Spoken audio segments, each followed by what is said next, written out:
Class बेटा हम लोग 2 क्रॉस 2 स्क्वायर मैट्रिक्स का एडजॉइंट और 3 क्रॉस 3 मैट्रिक्स का एडजॉइंट डिटेल में कैलकुलेशन करना सीख चुके हैं।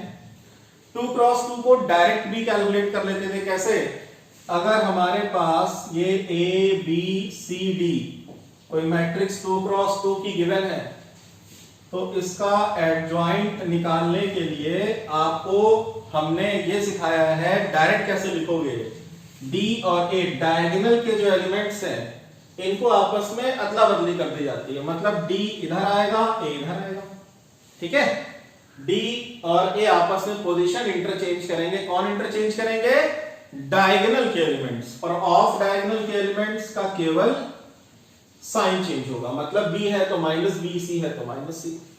अगर यहां पॉजिटिव है तो निगेटिव लिख दोगे, निगेटिव होता तो यहां पॉजिटिव लिख देते। ऐसे यहां भी करना है।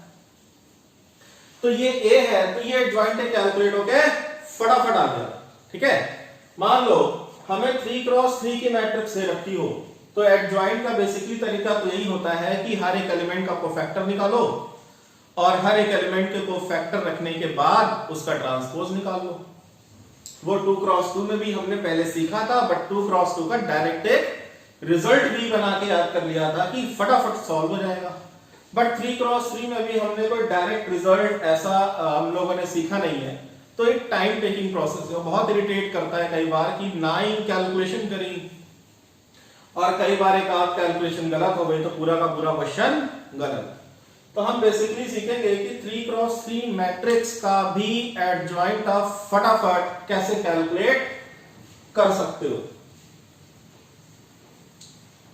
तो सीखना है फटाफट कैसे कैलकुलेट करेंगे। हमने यहां पे लिखा एडजॉइंट ऑफ ए। क्वेश्चन ये है फाइंड एडजॉइंट ऑफ ए।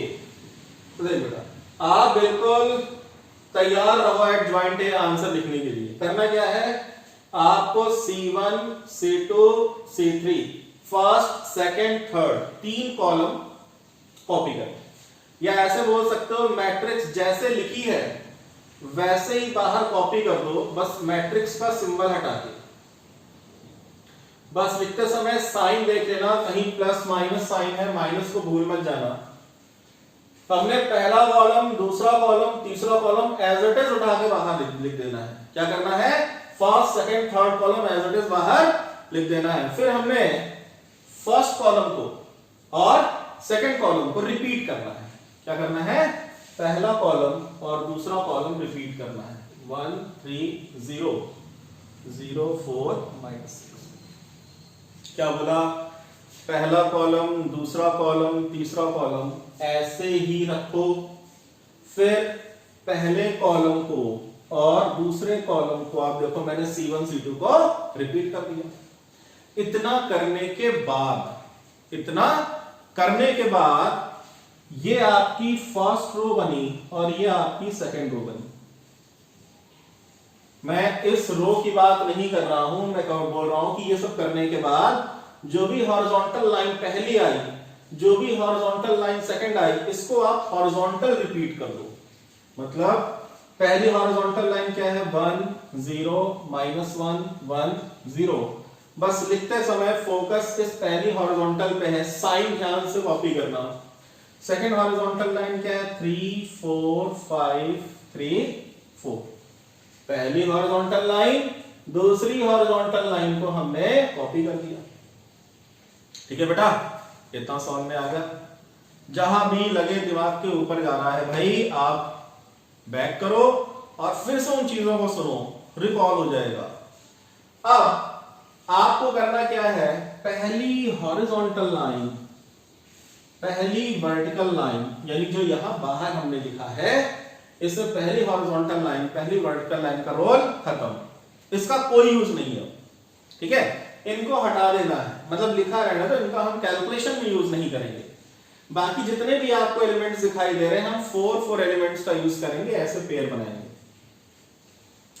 और diagonal minus of diagonal, 2 cross 2 के डिटरमिनेंट की वैल्यू जैसे निकालते हैं वैसे करते रहो। भाई क्या आएगा? 4 × -7 -28। ये आएगा -30। लेकिन बेटा ये प्रोडक्ट और इस प्रोडक्ट में रिलेशन क्या होती है? ये प्रोडक्ट में से ये वाला प्रोडक्ट हम सब्ट्रैक्ट करते हैं तो ये -30 की जगह +30 हो जाएगा, तो फाइनली क्या मिलेगा, यहाँ 2 लिख दिया। ठीक है भाई, जो भी आया फटाफट आंसर में लिखते चले जाओ एडजॉइंट ए में।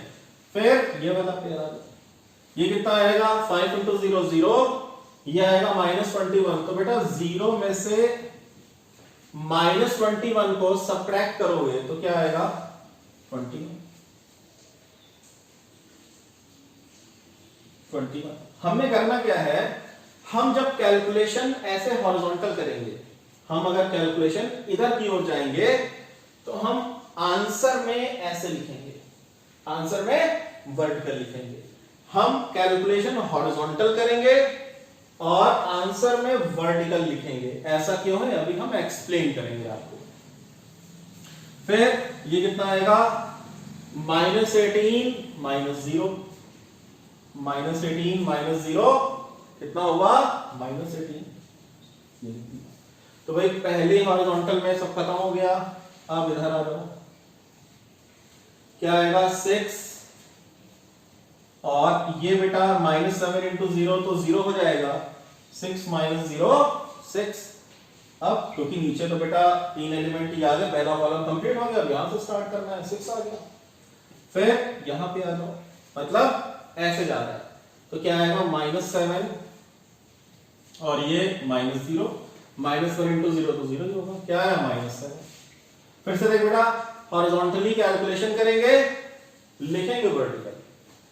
फिर ये कितना हो गया 0 और माइनस, ये बेटा -6 × 1 -6 आएगा, लेकिन 0 + 6 कितना हो जाएगा 6, वो हमने यहां लिख दिया। ठीक है, तो पहली हॉरिजॉन्टल कैलकुलेशन करके पहला वर्टिकल बना, दूसरी हॉरिजॉन्टल कैलकुलेशन करके दूसरा वर्टिकल बना, तीसरी हॉरिजॉन्टल बची।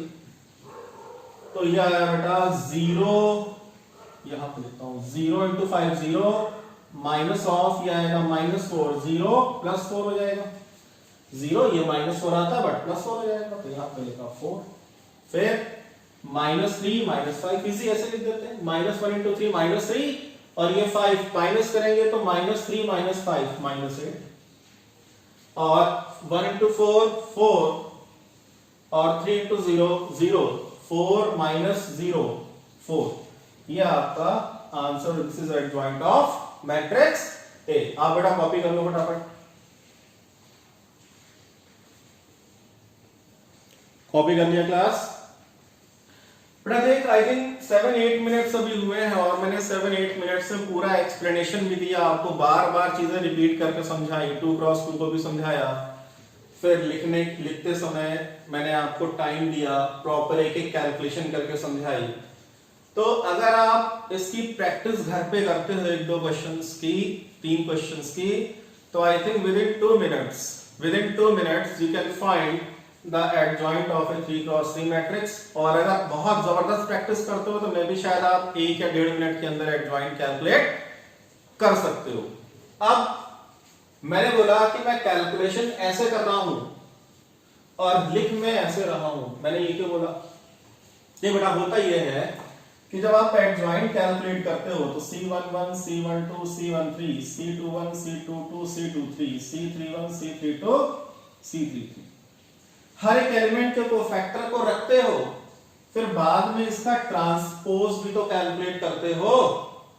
तो हम ये कर सकते थे, हम ये कैलकुलेशन करते और ऐसे ही लिखते, ये कैलकुलेशन करते ऐसे लिखते, ये कैलकुलेशन करते ऐसे लिखते, मतलब रो वाइज कैलकुलेशन करते और रो वाइज लिखते।